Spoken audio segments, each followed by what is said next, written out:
Bismillahirrahmanirrahim. Assalamualaikum warahmatullahi wabarakatuh. Alhamdulillahi rabbil alamin. Wassalatu wassalamu ala ashrafil anbiya wal mursalin Nabiyyina Muhammadin wa ala alihi wa sahbihi ajma'in, amma ba'd. Kita panjatkan puji dan syukur kehadirat Allah Subhanahu wa ta'ala yang telah melembutkan hati hambanya dengan Al-Quran. Seperti contohnya Ibnu Al-Khattab, Umar Ibn Al-Khattab,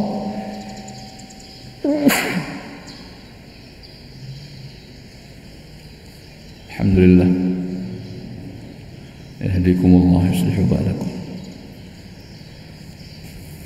Umar bin Khattab radhiyallahu anhu, bagaimana dilembutkan hatinya oleh Allah Subhanahu wa taala yang awalnya sangat keras terhadap Islam, namun ketika mendengar firman Allah Subhanahu wa taala, hatinya pun menjadi lembut.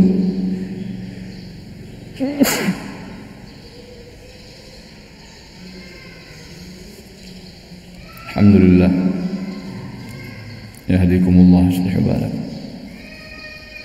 Maka kita mohon kepada Allah agar dengan kalamnya ini kita pelajari tafsirnya, menjadikan hati kita lembut, siap menerima kebenaran dan mengamalkannya. Amin ya Rabb.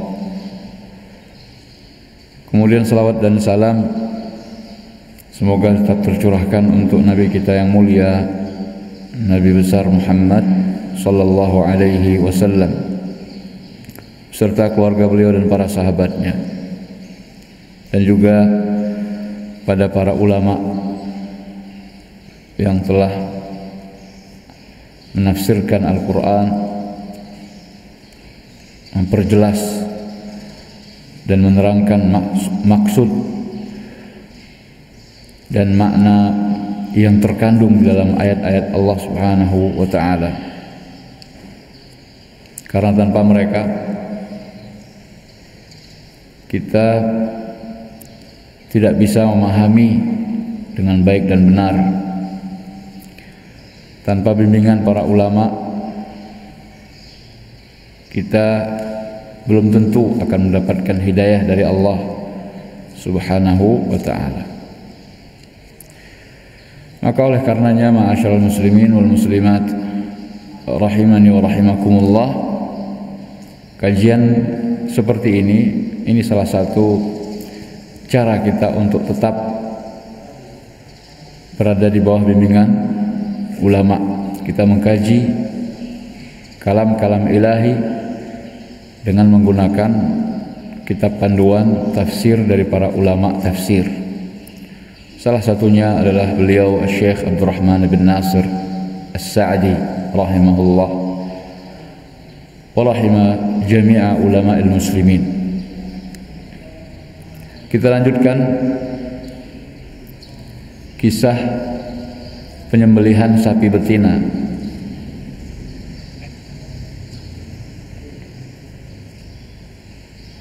Hari ini kita akan membacakan tafsir surat Al-Baqarah ayat 72. A'udzu billahi minasy syaithanir rajim. Allah Subhanahu wa ta'ala berfirman, وَإِذْ قَتَلْتُمْ نَفْسًا فَادَّارَأْتُمْ فِيهَا وَاللَّهُ مُخْرِجٌ مَا كُنْتُمْ تَكْتُمُونَ فَقُلْنَا اضْرِبُوهُ بِبَعْضِهَا كذلك يحيي الله الموتى ويريكم آياته لعلكم تعقلون ثم قست قلوبكم من بعد ذلك فهي كالحجارة أو أشد قسوة وإن من الحجارة لما يتفجر منه الأنهار وإن منها لما يشقق فيخرج منه الماء وإن منها لما يهبط من خشية الله وما الله بغافل عما تعملون.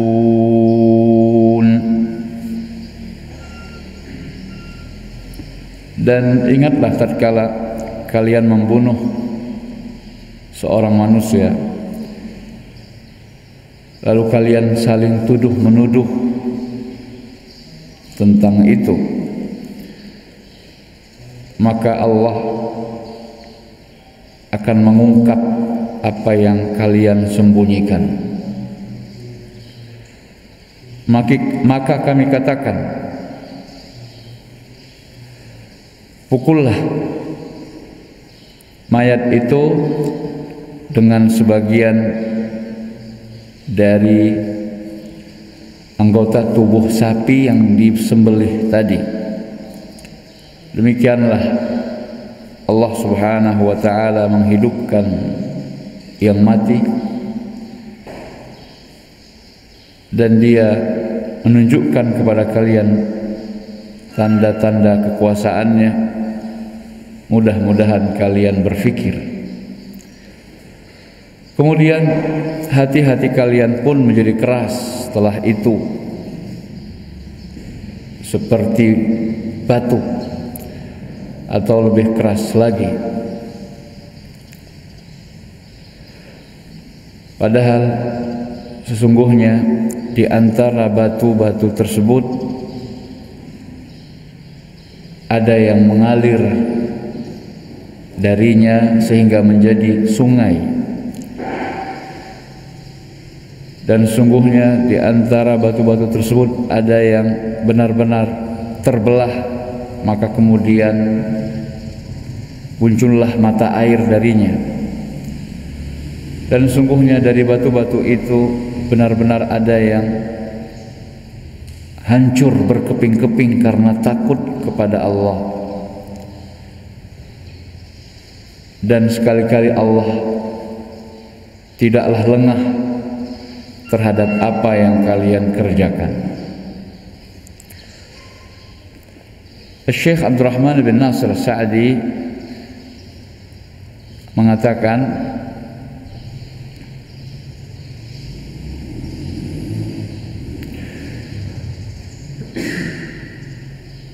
qulna lahum,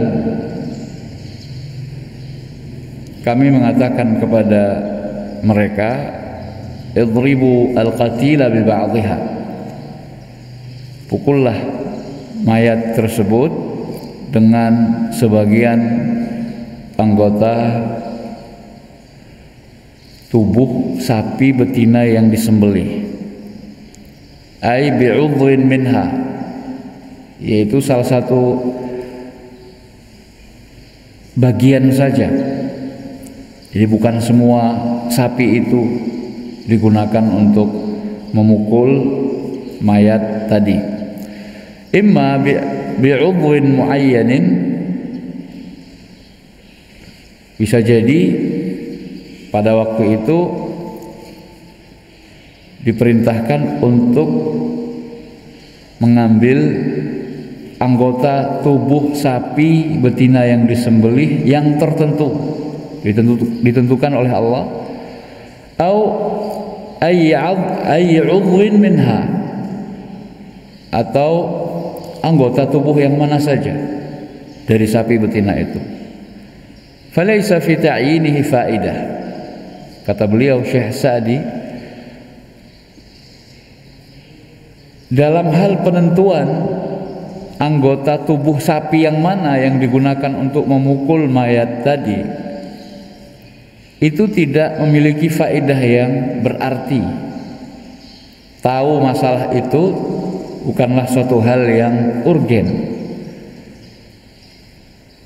Karena memang di sini banyak riwayat-riwayat yang membahas masalah itu, riwayat-riwayat Israiliyah, kabar berita dari Bani Israel. Bagian tubuh sapi yang mana yang digunakan untuk memukul mayat yang dulu pernah terjadi kasusnya di zaman Nabi Musa. Ada yang mengatakan ekor sapi, ada yang mengatakan kakinya sapi, dan berbagai macam riwayat yang ada tentang itu. Nah, di sini Syekh As-Sa'di memberikan pelajaran kepada kita, tidak usah terlalu disibukkan dengan penelitian tentang anggota tubuh sapi yang mana yang digunakan, karena memang tidak esensi di situ. Yang penting perintah faqulna dhribuhu bi ba'dihha. Sudah bagian yang mana saja, maka akan termasuk melaksanakan perintah tadi. Karena Allah mengatakan bi ba'dihha, dengan sebagiannya. Sudah ambil saja bagian yang paling mudah dari sapi, pukulkan mayat tersebut dengannya. Karena yang paling penting, yang sifatnya esensi di sini adalah Allah akan menunjukkan kemampuan dan kekuasaan Allah bisa menghidupkan yang mati. Mau dipukul dengan apa saja, kalau Allah tidak mengizinkan, maka tidak akan terjadi.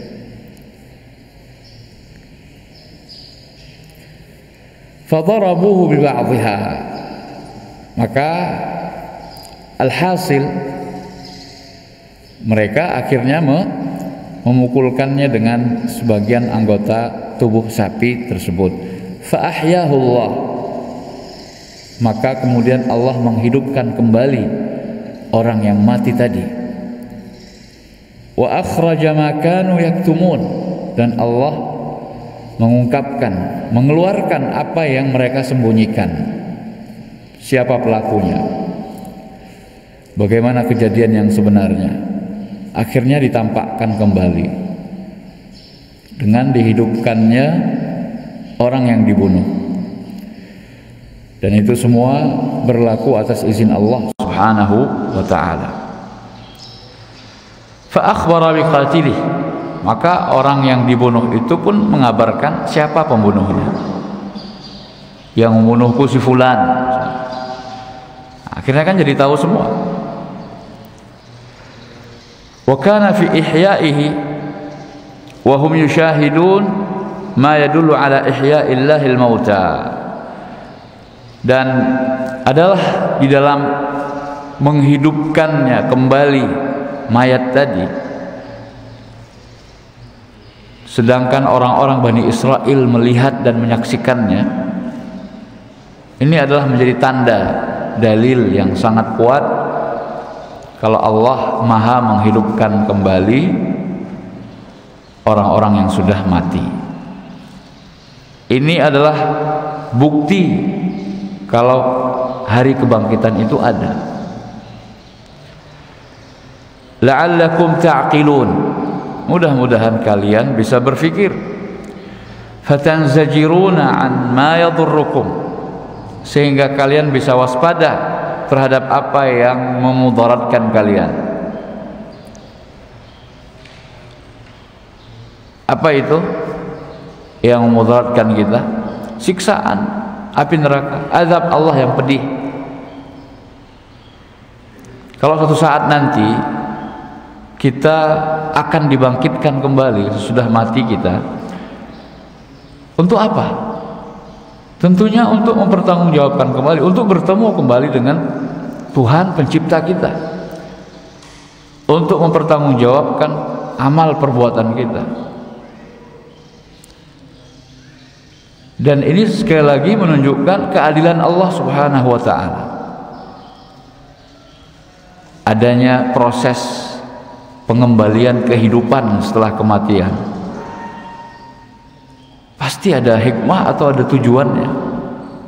Kalau seandainya manusia dibiarkan mati kemudian tidak dibangkitkan kembali, maka bagaimana nanti urusan orang-orang yang haknya dirampas, orang-orang yang hak-haknya belum ditunaikan?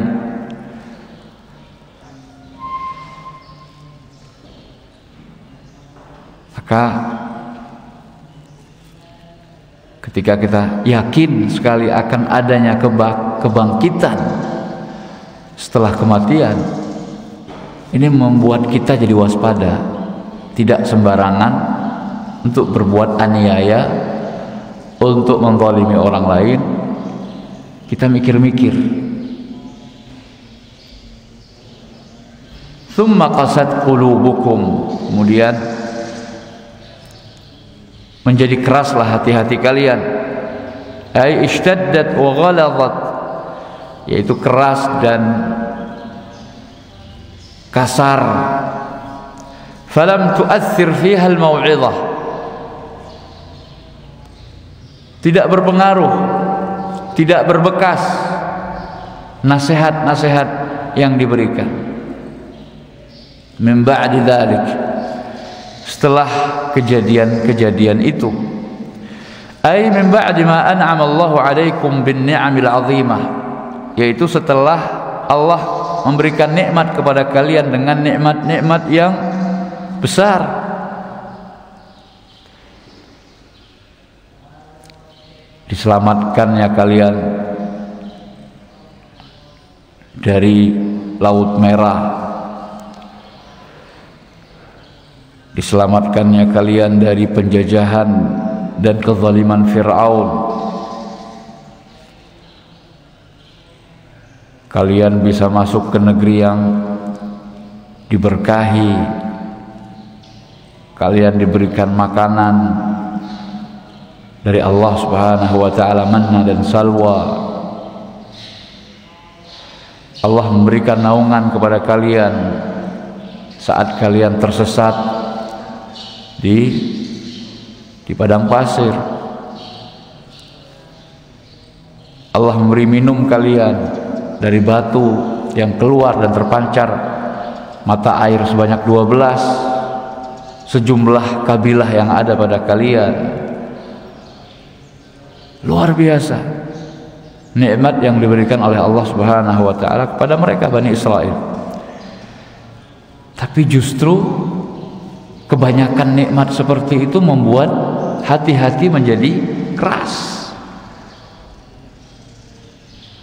Wa arakumul ayat, setelah Allah tunjukkan kepada kalian bukti-bukti, tanda-tanda kebesaran Allah, tanda-tanda kekuasaan Allah, ayat-ayatnya.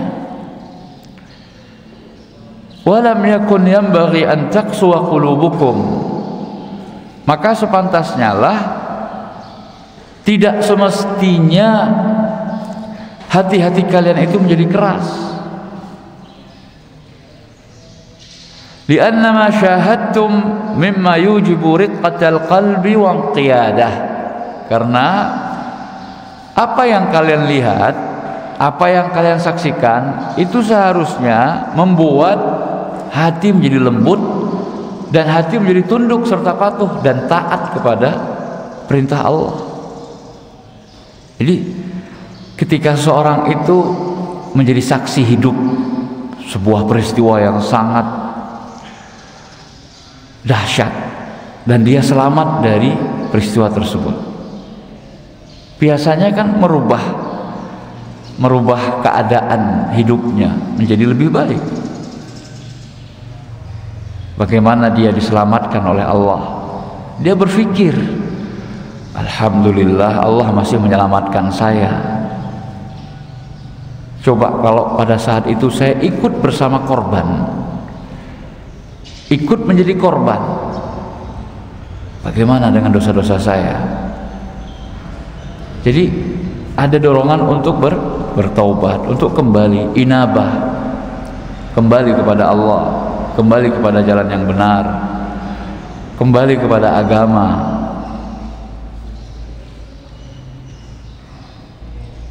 Karena ketika dia diselamatkan, itu nikmat dari Allah Subhanahu wa ta'ala. Thumma wasafa qaswataha bi annaha kal hijarah. Kemudian Allah mensifati hati-hati mereka itu kerasnya seperti batu. Allati hiya ashaddu qaswatan minal hadid. Yang mana kerasnya batu itu lebih keras daripada besi. Li'anna al-hadida war-rasasa idza udhiba fin nar dhaba bi khilafil ahjar.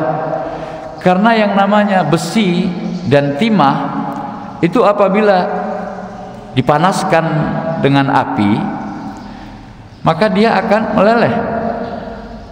Berbeda halnya dengan batu. Batu dibakar tetap saja keras, tapi kalau besi dibakar bisa mencair, bisa melunak.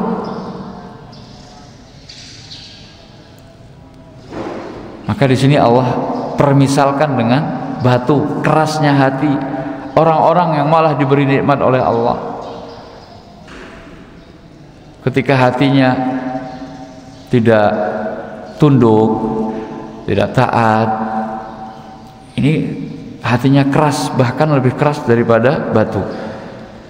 Wa qawluhu aw ashaddu qaswah, dan firman Allah atau lebih keras lagi.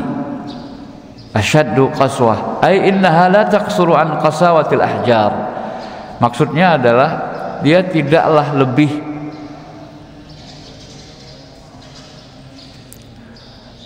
kecil dari kekerasan batu. Jadi maksudnya bisa jadi lebih keras daripada batu itu sendiri. Walaysat au bima'na bal. Beliau membahas masalah bahasa di sini, bahasa Arab. Au ashaddu qaswah. Au di situ kata beliau bukanlah maknanya bal. Bal itu bahasa Indonesia kita terjemahannya adalah bahkan. Jadi bukan bahkan atau akan tetapi, namun artinya adalah tidak lebih sedikit kekerasannya daripada batu. Nggak mungkin lebih lembut daripada batu, minimal seperti batu atau lebih keras lagi. Thumma dzakara fadilatal ahjar ala qulubihim. Kemudian Allah menyebutkan keutamaan batu-batu tersebut dibandingkan hati-hati mereka. Faqal, Allah berfirman, wa inna minal hijarah, dan sungguhnya dari bebatuan itu lama yatafajjaru minhul anhar, sungguh ada yang memancar darinya sungai-sungai. Keluar dari batu air yang membentuk sungai. Ada batu yang seperti itu. Artinya sekeras-kerasnya sebuah batu, ada jenis batu yang darinya memancar air sehingga terbentuklah sungai-sungai.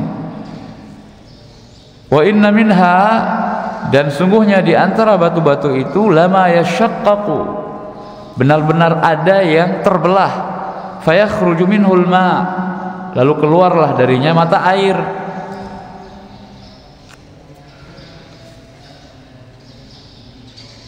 Ada mata air yang keluar dari batu. Wa inna minha lama yahbit min khasyatillah, dan sungguhnya di antara bebatuan itu ada yang benar-benar hancur, habata, berkeping-keping min khasyatillah, karena takut kepada Allah. Batu dia termasuk jamadat yang dalam istilah kita digolongkan kepada benda tak hidup, tapi yahbit min khasyatillah, ada yang hancur karena takut kepada Allah. Nah, itu saja batu ada yang seperti itu. Kenapa kita manusia yang hatinya seharusnya lebih lembut, apalagi setelah mendapatkan kenikmatan dari Allah, kok malah lebih keras daripada batu? Ini kan luar biasa pembangkangan kita. Fabihadhil umur fadalat qulubakum, dan dengan perkara-perkara ini batu-batu itu lebih utama daripada hati-hati kalian. Thumma tawa'adahum ta'ala asyaddal wa'id, kemudian Allah memberikan ancaman kepada mereka dengan ancaman yang berat, ancaman yang keras. Faqal wa mallahu bighafilin amma ta'malun, dan Allah sekali-kali tidak lengah, tidak lalai dari apa yang kalian kerjakan. Jadi jangan kira Allah akan membiarkan ya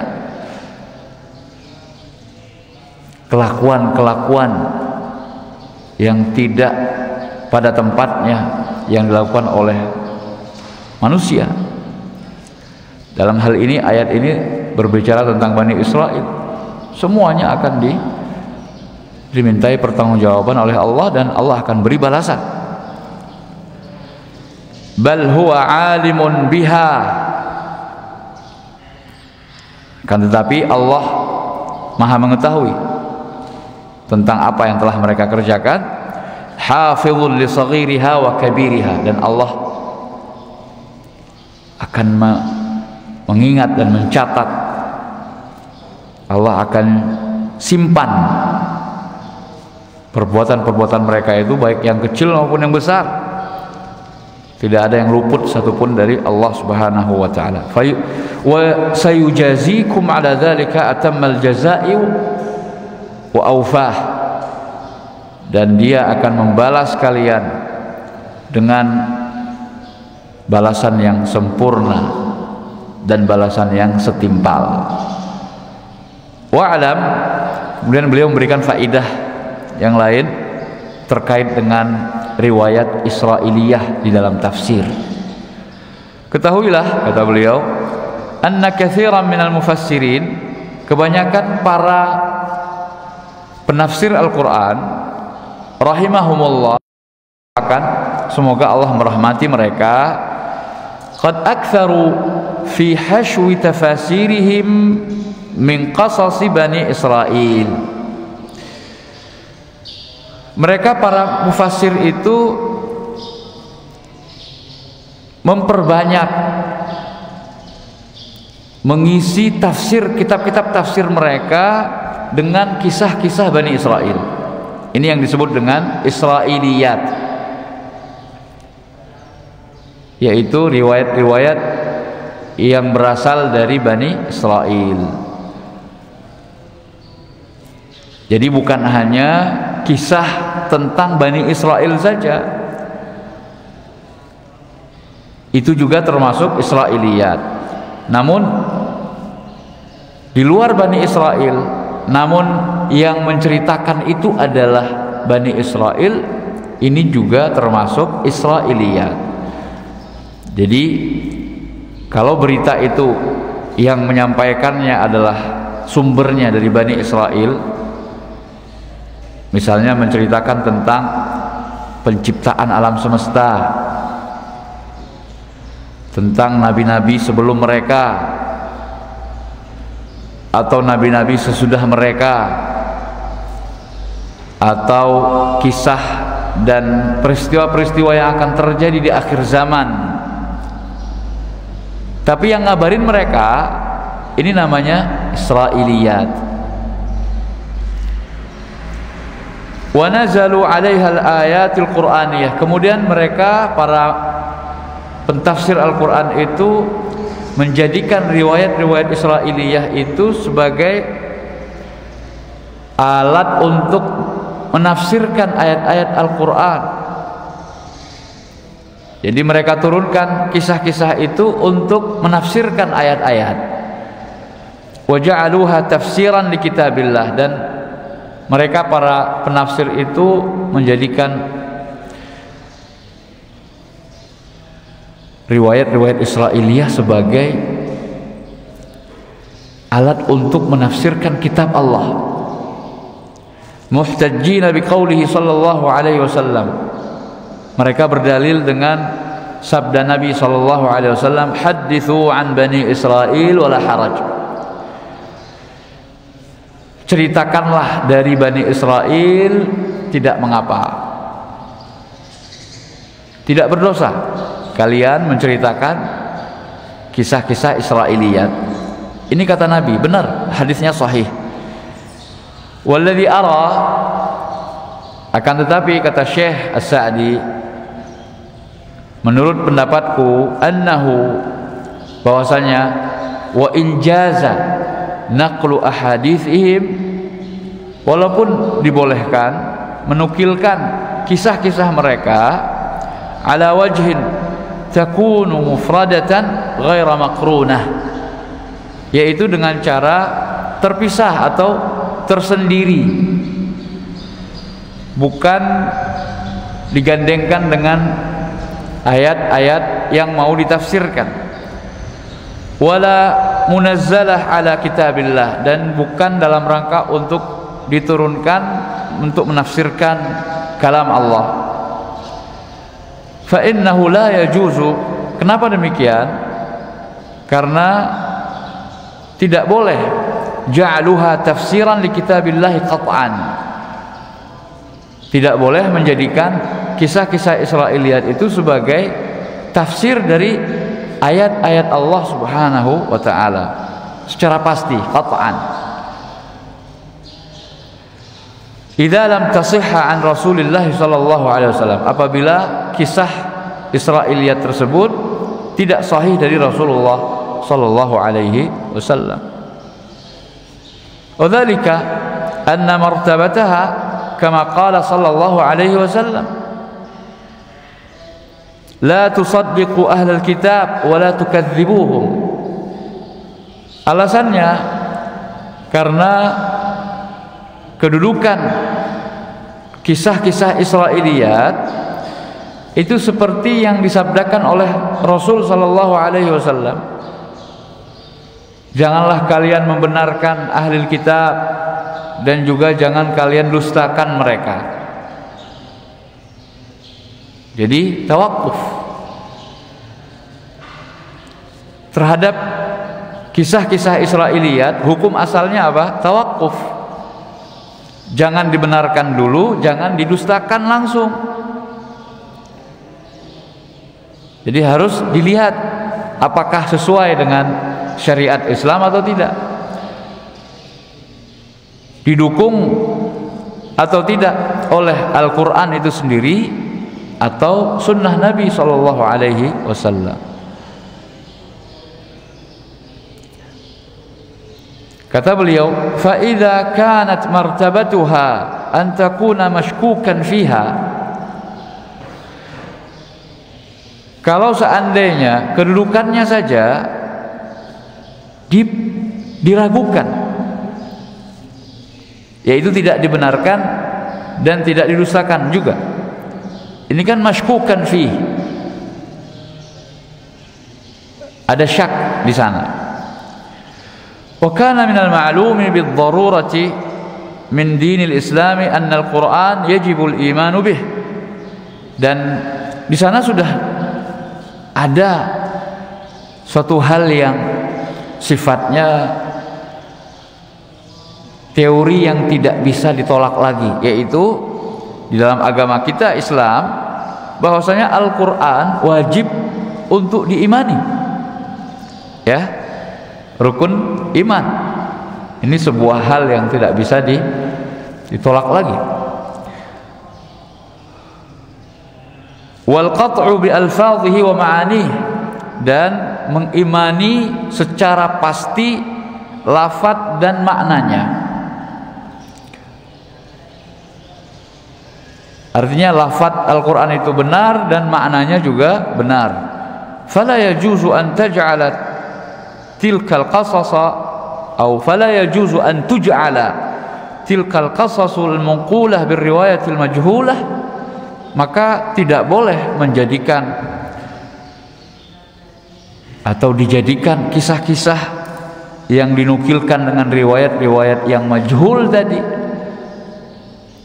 allati yaghlibu 'ala adh-dhanni kadhibuha, yang mana kedustaannya itu lebih besar prosentasenya, peluang dustanya atau bohongnya itu lebih besar, au kadhibu aktsariha, atau mayoritasnya. Sebagai ma'ani di kitabillah, sebagai makna-makna dari ayat-ayat Al-Qur'an. Tidak boleh kita jadikan itu untuk memaknai Al-Qur'an. Jadi sesuatu yang diragukan dijadikan sebagai alat untuk memaknai Al-Qur'an, enggak boleh. Karena Al-Qur'an itu wajib diimani, lafadznya dan maknanya. Maqtu'an biha, kemudian riwayat-riwayat Israiliyah itu digunakan untuk menafsirkan Al-Qur'an tadi supaya dimaknai dengan yakin. Wong kita saja belum tentu yakin kebenaran dari riwayat Israiliyah itu, karena asalnya Nabi SAW mengatakan jangan kalian benarkan terlebih dahulu dan jangan kalian langsung mendustakan kabar dari Bani Israel. Wala yastaribu bihadza ahad, tidak ada seorang pun yang menolak, yang meragukan kaidah ini, bahwasanya Al-Qur'an wajib diimani. Maka tidak boleh kita menjadikan sesuatu yang ada keraguan di dalamnya untuk memaknai ayat-ayat Al-Qur'an. Walakin bisababil ghaflati an hadza, akan tetapi karena sebab lalainya dalam masalah ini, kata beliau, hasala ma hasal, terjadilah apa yang terjadi, yaitu banyaknya kitab-kitab tafsir yang dipenuhi dengan riwayat-riwayat Israiliyah. Wallahul muwaffiq. Beliau berdoa semoga Allah memberi taufik. Nah, di sini selesai sudah penafsiran 3 ayat yang tadi kita bacakan. Maka untuk menutup pertemuan kita kali ini terkait dengan riwayat Israiliyah, maka perlu disampaikan bahwa pandangan Islam terhadap riwayat Israiliyah itu ada 3. Yang pertama, riwayat Israiliyah yang dibenarkan oleh Islam, maka tidak mengapa jadi bahan untuk menafsirkan Al-Qur'an. Seperti kisah 3 orang Bani Israel yang terjebak di dalam goa, yang kemudian mereka berdoa dengan amal soleh mereka, akhirnya mereka diselamatkan oleh Allah Subhanahu wa ta'ala. Kenapa dibenarkan? Karena Nabi sendiri yang menceritakan bahwasanya dulu ada 3 orang, ketika hujan mereka masuk ke dalam gua. Karena longsor, mulut gua itu pun tertutup oleh batu besar yang jatuh dari atas. Gua itu kan bagian dari gunung atau bukit. Nah, karena Nabi sendiri yang menceritakan, maka ini berarti dibenarkan oleh Islam. Maka maka bisa dijadikan sebagai dasar, bisa dijadikan untuk mendukung tafsir ayat misalnya.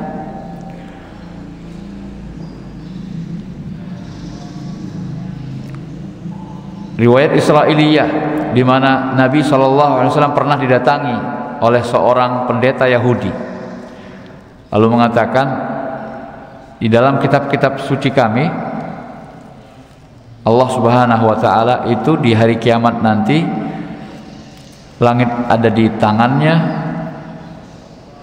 bumi ada di tangannya, semua makhluk ada di tangannya, di dalam genggamannya. Maka Rasulullah SAW pun tersenyum mendengar pernyataan dari pendeta Yahudi tadi. Dan Rasulullah SAW akhirnya membaca ayat dalam Al-Quran mendukung pernyataan dari orang Yahudi tadi. Ini adalah termasuk riwayat Israiliyah. Tadi siapa yang menyampaikan? Orang Yahudi tadi, pendeta Yahudi tadi. Nah, kalau dibenarkan oleh Islam maka benar. Yang kedua, sikap Islam terhadap riwayat Israiliyah adalah kalau didustakan oleh Islam tidak benar, maka tidak benar. Seperti riwayat Israiliyah yang mengatakan orang-orang Yahudi di Madinah dulu punya semacam khurafat, kalau bahasa kita sekarang ya, semacam khayalan mereka punya kebiasaan atau sebuah pemahaman, sebuah keyakinan yang keliru, yaitu tidak boleh menggauli istri dari arah belakang. Karena kalau menggauli istri dari arah belakang, nanti kalau lahir anak, anaknya menjadi ahwal. Ahwal itu kero, juling matanya. Makanya orang-orang Ansor, mereka mendengar itu, mendapatkan keyakinan seperti itu dari orang-orang Yahudi di Madinah. Sampai datangnya kaum Muhajirin. Ketika hijrah terjadi, maka terjadilah pernikahan antara kaum laki-laki Muhajirin dengan kaum wanita Ansor. Nah, kaum Muhajirin dari Makkah itu ingin menggauli istrinya dari arah belakang, tapi istrinya menolak. Sampai masalah ini sampai kepada Rasulullah SAW. Kenapa istrinya menolak? Karena masih percaya dengan apa yang dikatakan oleh orang-orang Yahudi. Nah, sampai beritanya kepada Rasulullah SAW, karena masalahnya jadi heboh. Akhirnya turunlah ayat nisa'ukum harthul lakum. Istri-istri kalian itu adalah sawah ladang kalian. Jadi silahkan kalian mau menggauli mereka dari arah manapun saja. Nah, turunnya ayat tersebut membatalkan keyakinan orang Yahudi. Riwayat Israiliyah itu didustakan oleh agama kita, maka tidak boleh jadi dasar atau keyakinan kita. Jadi nggak benar kalau menggauli istri dari belakang akan menyebabkan anak menjadi kero atau juling, matanya jadi nggak normal. Nah, riwayat-riwayat Israiliyah seperti ini yang ditolak oleh Islam, tertolak. Adapun yang ketiga, dan ini hukum asalnya berdasarkan hadis Nabi SAW tadi, La tusaddiqu ahlal kitab wa la tukadzibuhum. Janganlah kalian membenarkan orang-orang ahlul kitab, ya, al-yahud wan nasara, umat sebelum kita yang memiliki kitab, itu jangan dibenarkan langsung dan jangan didustakan langsung. Tawakuf dulu. Jadi ada riwayat Israiliyah yang tidak dibenarkan dalam Islam dan juga tidak didustakan. Artinya agama kita, Islam, tidak memberikan informasi tentang riwayat tersebut, apakah benar isinya atau tidak. Contohnya tentang warna anjing Ashabul Kahfi. Itu ada riwayat-riwayat Israiliyah yang membahas masalah itu, warnanya ini, warnanya. Dan biasanya jenis ketiga ini riwayat-riwayat Israiliyah yang tidak banyak memberikan manfaat untuk diketahui. Jadi pengetahuan tentang itu tidak memberikan urgensi di dalam agama kita. Contoh yang lain seperti jenis makanan apa yang dibawa oleh seorang dari Bani Israel yang lewat di sebuah perkampungan yang sudah mati, sudah ditinggalkan, lalu dia berpikir bagaimana Allah menghidupkan kembali sesuatu yang sudah mati. Maka akhirnya dia istirahat di sebuah pohon, sebuah tempat. Ternyata dia ditidurkan oleh Allah Subhanahu wa taala selama 100 am, 100 tahun. Ketika terbangun dia merasa seperti tidur setengah hari saja. Tapi dia menemukan apa? Hewan tunggangannya itu telah menjadi tulang belulang. Tapi makanannya masih utuh. Makanannya masih utuh. Kemudian Allah hidupkan kembali itu hewan tunggangannya untuk menunjukkan kepada dia bahwasanya Allah Maha Kuasa atas segala sesuatu. Nah, ada riwayat Israiliyah yang membahas makanan apakah itu. Ada yang mengatakan kurma, ada yang mengatakan gandum, dan berbagai macam riwayat seputar itu. Ini biasanya tidak bermanfaat untuk kita ketahui. Apa manfaatnya? Oh, karena itu kurma maka kita jadikan itu sebagai dasar. Udah, banyak makan kurma gara-gara riwayat itu. Lah, kita memperbanyak makan kurma misalnya, atau senang dengan kurma karena Nabi SAW yang memerintahkan untuk atau menganjurkan untuk memakan kurma setiap hari 7 butir. Nah, ini perintah syariat, anjuran syariat. Jadi bukan berdasarkan riwayat Israiliyah atau yang lain tentang apakah istri pembesar kerajaan Mesir dulu yang pernah menggoda Nabi Yusuf, yang dalam riwayat Israiliyah disebutkan namanya siapa? Zulaikha.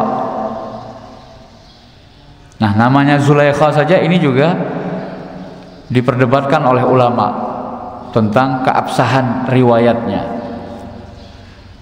Nah, ada riwayat yang mengatakan bagaimana akhirnya kisah antara Nabi Yusuf dan Zulaikha. Apakah mereka akhirnya menikah? Disibukkan dengan itu. Sampai ada sebuah anekdot dari Syekh Saleh Fauzan. Syekh Saleh Fauzan hafizahullah ta'ala pernah ditanya, "Ya Syekh, apakah Yusuf dan Zulaikha akhirnya menikah?" Apa jawab Syekh? "Saya tidak menghadiri walimahnya. Saya tidak dapat undangan walimahnya, jadi saya nggak tahu apakah menikah atau tidak. Untuk apa? Kalau tahu akhirnya Zulaikha dan Nabi Yusuf menikah, kalau tidak ada keterangan atau informasinya, maka jangan mengada-ngada. Oh, ada riwayatnya. Riwayat apa? Israiliyah, Taib, sanadnya. Karena itu berita atau kejadian masa lalu, masa lampau. Nggak mungkin diketahui oleh orang-orang kecuali dengan berita dari orang-orang terpercaya.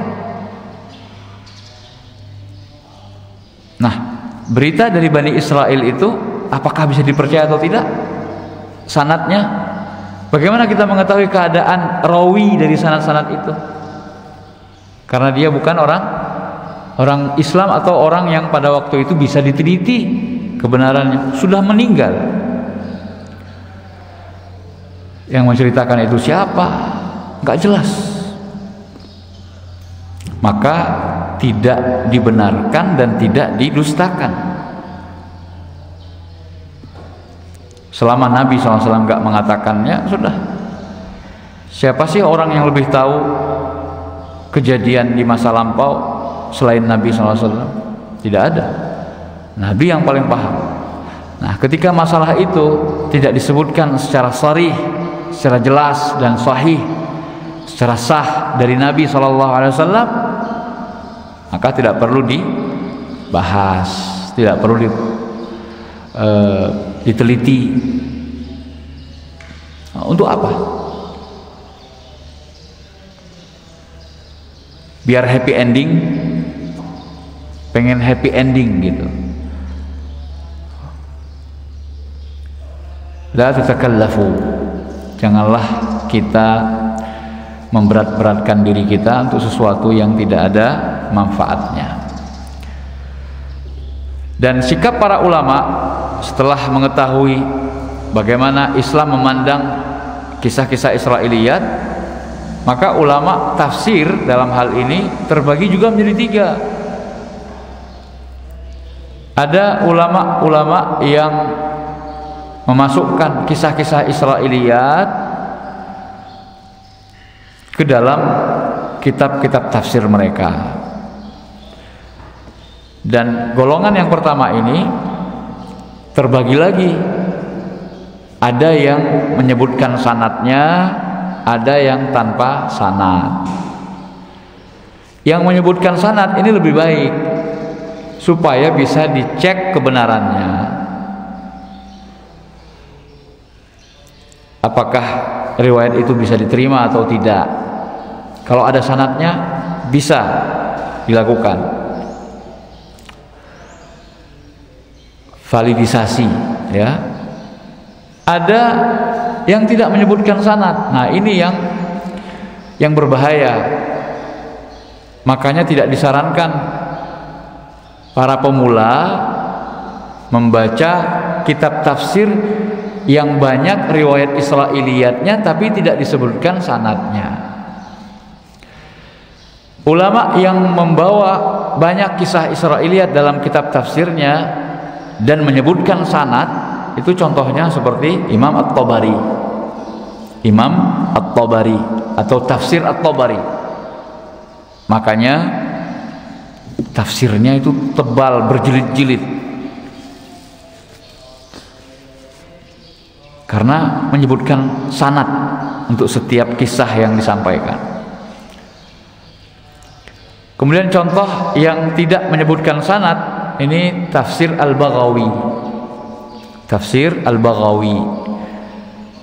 Makanya karena tidak menyebutkan sanad, sehingga tidak diketahui apakah riwayat itu sahih atau tidak, sehingga tidak direkomendasikan untuk dibaca oleh para pemula. Para pemula ingin baca kitab tafsir Al-Baghawi, maka harus di bawah bimbingan para ulama, atau minimal membaca tafsir Al-Baghawi yang sudah ditakhrij hadis-hadisnya. Kemudian kelompok kedua dari ulama-ulama tafsir terhadap kisah Israiliyat adalah yang tidak memasukkan semua kisah Israiliyat, selektif. Kalaupun dimasukkan, dijelaskan status kisah Israiliyat tersebut, apakah sahih atau tidak. Kalau tidak sahih, maka dijelaskan ini mungkar, ini dhaif, sehingga tidak bisa dijadikan sebagai dasar yang kuat. Nah, contohnya adalah tafsir Ibnu Katsir.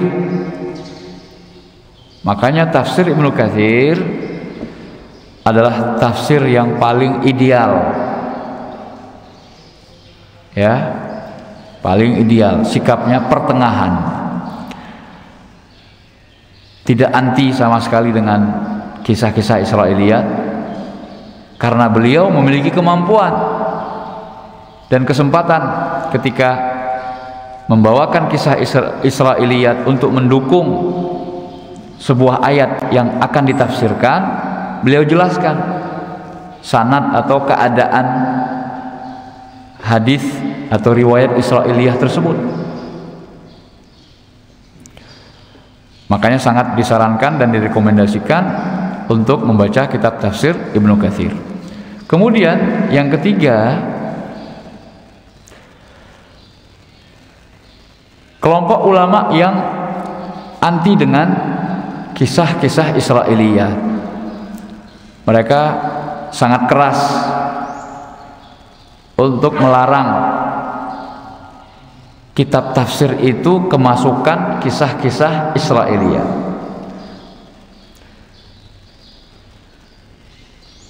Contohnya seperti tafsir Al-Manar, tafsir Syekh Muhammad Rashid Ridha.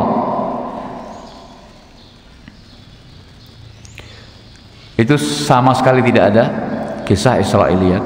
Dan juga contohnya Syekh Abdurrahman bin Nasir Sa'di. Ini kitab tafsir yang kita sedang bahas dan baca, tafsir As-Sa'di, termasuk contoh tafsir yang tidak mengandung kisah Israiliyat, sebagaimana yang tadi beliau sampaikan. Karena memang tidak pantas untuk menjadikan kisah Israiliyat itu sebagai alat untuk menafsirkan Al-Quran, karena hukum asalnya berita atau kisah dari Israiliyat itu sesuatu yang diragukan, tidak boleh dibenarkan langsung dan juga tidak boleh didustakan. Mudah-mudahan dengan keterangan ini memberikan informasi yang cukup kepada kita, sehingga kita bisa selektif